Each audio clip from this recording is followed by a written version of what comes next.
Olá! Hoje faremos o estudo de Mateus, capítulo 18. Então, mais uma vez, vamos orar? Pai Celestial, pedimos a Tua presença e a direção do Espírito Santo neste estudo. Pedimos que o Senhor abra o nosso entendimento para que venhamos aprender não aquilo que o nosso coração deseja, mas aquilo que seja a verdade do Senhor. Permitimos que o Espírito Santo venha nos guiar neste estudo. E pedimos ainda, Pai, que aquilo que for para praticarmos nas nossas vidas, que o Senhor tire as escamas dos nossos olhos, a dureza da nossa mente, a resistência do nosso coração, para que venhamos a ser não apenas ouvintes da Tua palavra, mas praticantes. Desde já concordamos, em nome de Jesus. Amém.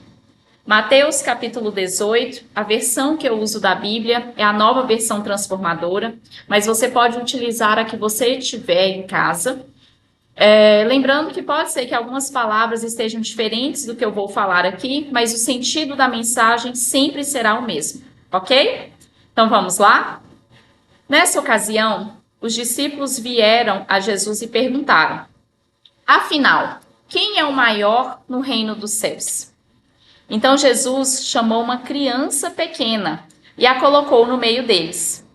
Em seguida, disse: eu lhes digo a verdade, a menos que vocês se convertam e se tornem como crianças, jamais entrarão no reino dos céus. Quem se torna humilde como esta criança é o maior no reino dos céus. E quem recebe uma criança como esta em meu nome, recebe a mim.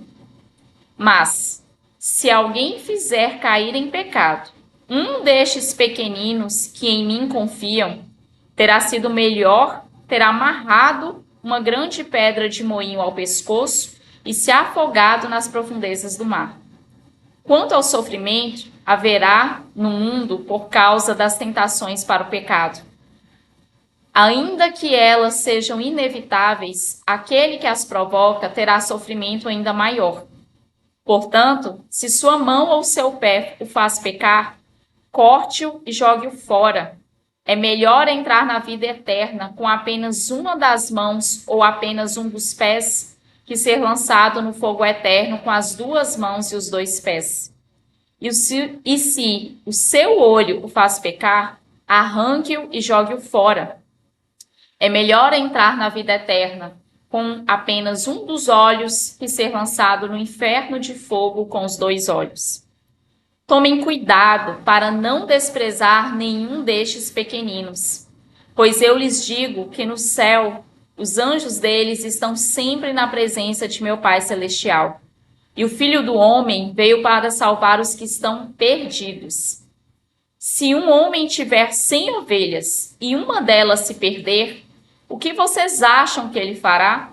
Não deixará as outras 99 nos montes e sairá à procura da perdida? E se a encontrar, eu lhes digo a verdade, ele se alegrará por causa dela, mais que pelas 99 que não se perderam. Da mesma forma, não é da vontade de meu Pai no céu que nenhum destes pequeninos se perca. Se um irmão pecar contra você, fale com ele em particular e chame-lhe a atenção para o erro. Se ele o ouvir, você terá recuperado seu irmão. Mas, se ele não o ouvir, leve consigo um ou dois outros e fale com ele novamente, para que tudo o que você disser seja confirmado por 2 ou 3 testemunhas. Se ainda assim ele se recusar a ouvir, apresente o caso à igreja.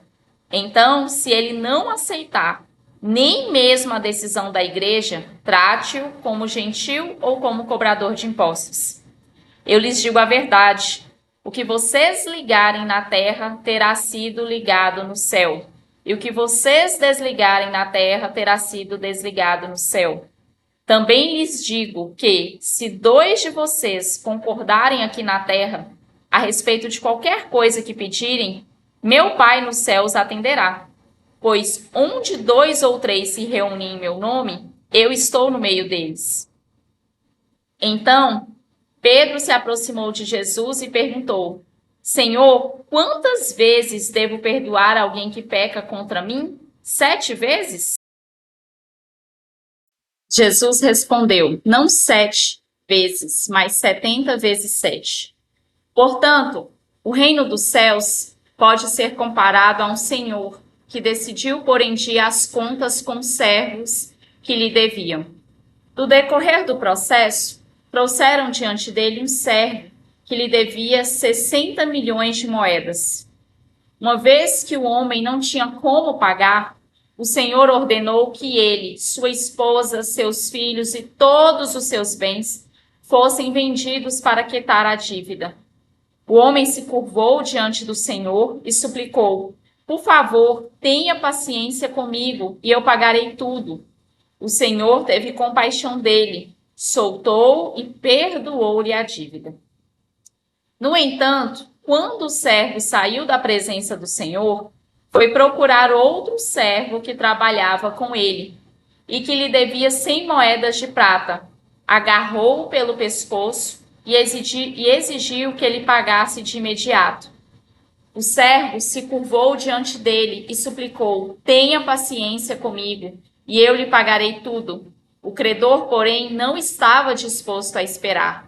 Mandou que o homem fosse lançado na prisão até que tivesse pago toda a dívida.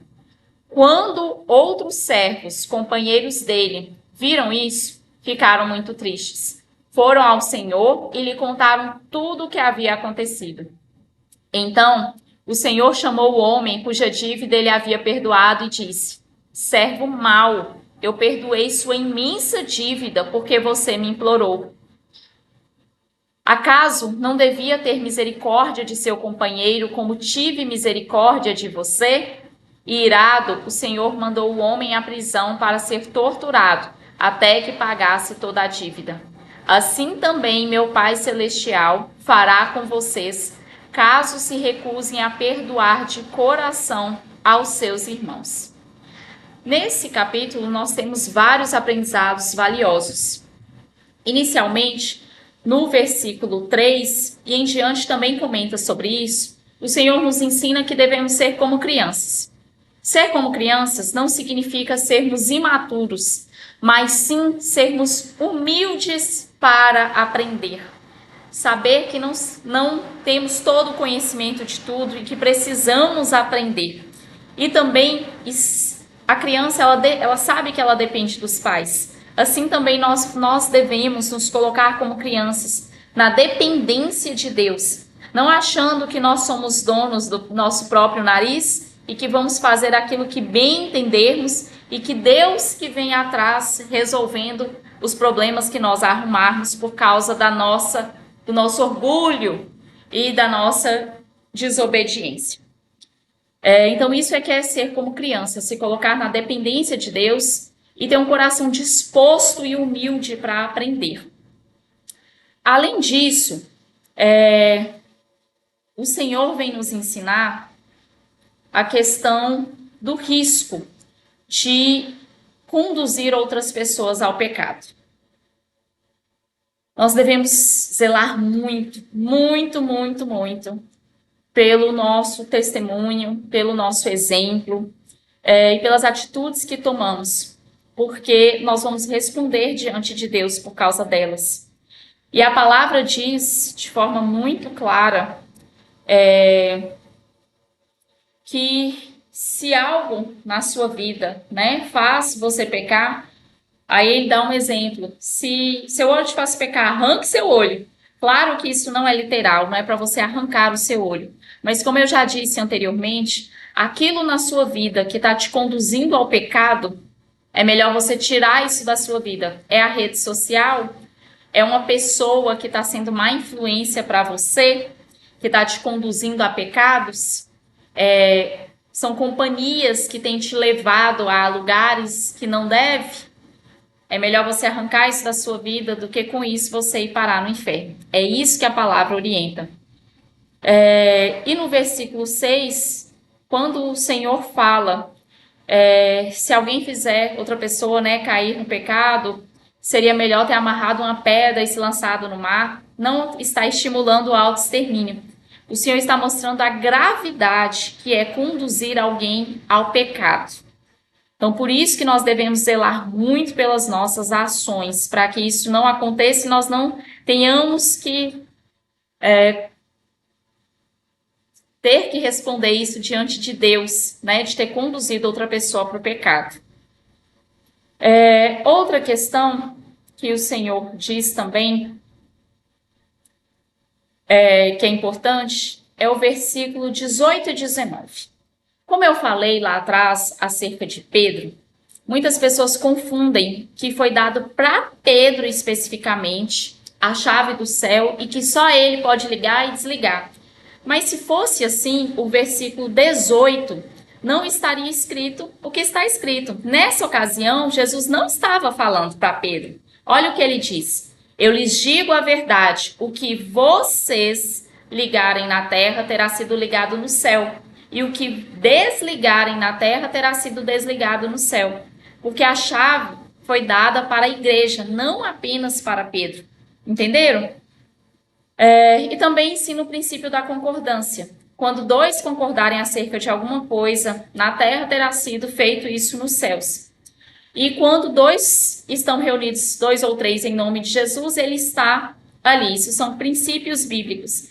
Então, orações que você precise, né, se você puder ter uma concordância com alguém, isso é importante porque isso é um princípio bíblico. Quando 2 oram em concordância, isso é feito nos céus.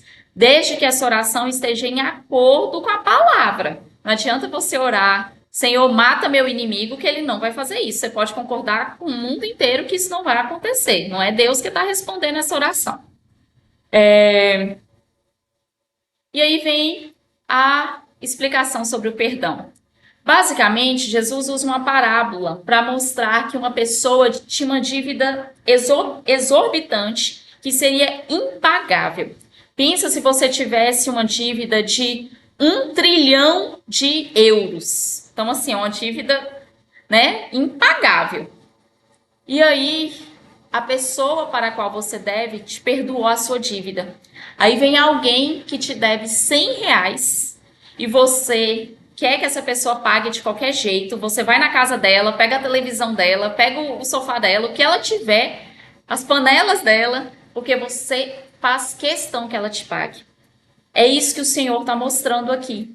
Quando nós nos recusamos a perdoar quem errou contra nós e se arrependeu, é isso que nós estamos fazendo. Então, o Senhor nos perdoa todos os dias. Todos os dias nós erramos. Ao longo da nossa vida nós temos errado.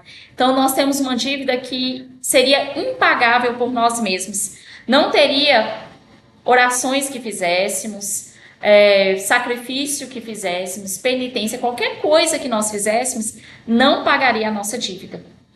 E o Senhor ofereceu o pagamento através de Jesus. Ele mesmo se sacrificou por nós para que nós fôssemos perdoados. Então, ele quitou a nossa dívida.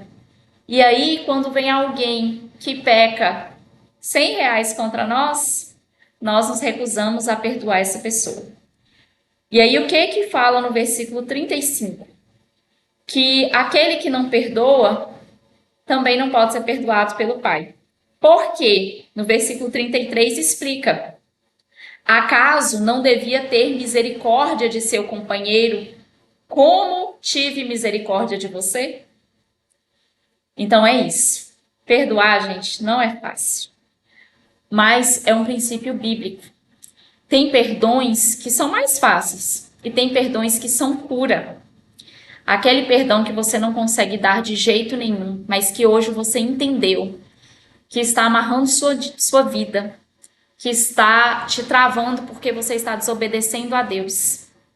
Você vai orar, liberando essa pessoa da dívida que ela tem com você. Ai, Tati, então você é besta que eu não vou fazer nada. A Bíblia diz que Deus é quem recompensa cada um pelo mal que fez. Pelo mal e pelo bem. É Deus, não é você. Você não foi posto como juiz. E se você não perdoa, com que cara você vai pedir Deus perdão? Você deve 1 trilhão de euros para Deus e uma pessoa te deve 100 reais. Você vai lá pedir perdão e você não aceita perdoar os 100 reais? Entende? Você não aceita perdoar um pouquinho, mas você quer ser perdoado um montão todo dia. Eu sei, gente, que tem perdões que são bem difíceis. E eu já passei por isso na minha vida. Mais de uma vez. Mas eu posso falar para vocês. Hoje eu falo com tranquilidade. Os perdões fáceis você perdoa. Os difíceis você leva para Deus e pede cura. E se Deus vir em você disposição no seu coração de obedecer a palavra dele, de perdoar, ele vai te ajudar. E ele vai te conduzir a essa cura. E a cura é uma cura mesmo, sabe? Arranca como se aquilo nunca tivesse acontecido. Você lembra do que aconteceu, porque Deus não te dá amnésia, né? Perda de memória. Perda de memória é doença. Mas aquilo você lembra sem dor. Entende? Enquanto você lembra com dor, ainda não está curado. Então, para você que tem necessidade de um perdão desse nível, um perdão de cura, nós vamos seguir o princípio bíblico. E se o seu coração estiver disposto a perdoar, eu vou orar com você para Deus te conduzir por esse caminho, tá? Porque a palavra diz da oração de concordância. Então, nós vamos concordar para Deus te ajudar, assim como um dia Ele me ajudou, tá bom? Então, vamos lá? Pai Celestial, nós entendemos a Tua palavra, nós entendemos, Pai, a importância do perdão. Nós queremos obedecer a Tua voz, nós queremos obedecer o que o Senhor disse. Pai, eu oro ao Senhor em comum acordo com essa pessoa, meu Deus, que está sofrendo tanto, que tem um perdão que ela não consegue dar. Tem um perdão que ela até dá com os lábios, mas o coração não consegue. Pai, eu já estive nesse lugar e eu sei como é difícil. Mas nós servimos ao Deus do impossível. Por isso, em nome de Jesus, nós pedimos ao Senhor e permitimos que o Espírito Santo venha trabalhar cura nessa pessoa, no coração dessa pessoa, no espírito dessa pessoa. E venha trabalhar, Senhor, o perdão. Não perdão humano, mas um perdão que venha do Senhor, um perdão sobrenatural. Pai, se essa pessoa realmente decidiu te obedecer, decidiu realmente, Pai, ouvir a Tua voz e obedecer, eu concordo com ela e eu peço, Pai, em nome de Jesus, cura ela. Cura o coração, cura o espírito, cura a mente, cura as memórias daquilo que aconteceu. Senhor, em nome de Jesus, nós pedimos, Pai, que o Senhor traga a cura que só pode vir do Senhor. E os demônios que prendiam essa pessoa à falta de perdão estão todos repreendidos e amarrados em nome de Jesus. E nós exigimos que esses demônios saiam sem poder de retorno.